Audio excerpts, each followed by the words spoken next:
Bencana Sumatera. 631 orang dinyatakan meninggal dunia, 472 orang dinyatakan hilang, dan 3,2 juta orang terdampak. Gubernur Aceh menangis karena 4 kampung hilang diterjang banjir. Malam itu 4 kampung juga tahu entah kemana. Dan Malaysia sampai mengirim bantuan ke Indonesia berupa obat-obatan dan dokter senilai 1 juta ringgit. Kita dari BSR Malaysia, kita bawa 2,000 kilo ubat bernilai lebih 1 juta ringgit untuk kemanusiaan ke Aceh. Tetapi kenapa bencana Sumatera belum dinyatakan bencana nasional oleh Indonesia? Dan di tengah bencana yang sedang melanda, ada saja kata-kata petinggi negara yang bikin ngelus dada. Kemenhub berkata, kayu yang terbawa banjir berasal dari pohon tumbang alami, bukan dari pembalakan liar. Padahal kita bisa lihat dengan mata kita, kayu terpotong dengan sangat rapi dan presisi, tidak terlihat seperti pohon yang tumbang, tidak terdapat akar dan ranting. Dan BNPB, pihak yang seharusnya menangani bencana, berkata, bencana tidak semencekam di medsos, di lapangan tidak separah itu. Walaupun akhirnya ditutup dengan permintaan maaf. Kemarin kelihatannya mencekam ya, karena kan berseliweran di media sosial, nggak bisa mengira sebesar ini.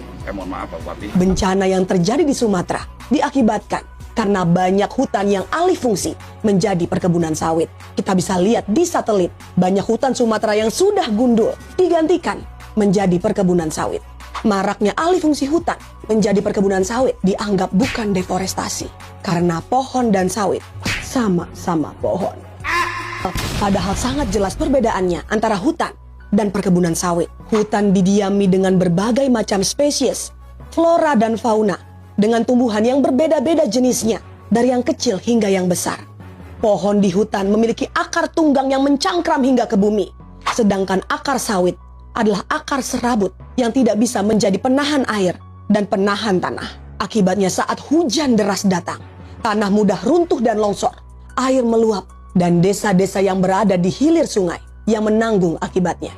Namun anehnya, masih banyak narasi yang mengatakan kalau bencana ini terjadi karena angin siklon. Padahal angin siklon tidak akan muncul jika suhu permukaan daratan tidak terlalu panas. Hutan yang digunduli secara sadis mempercepat pemanasan ekstrim di wilayah pesisir dan daratan.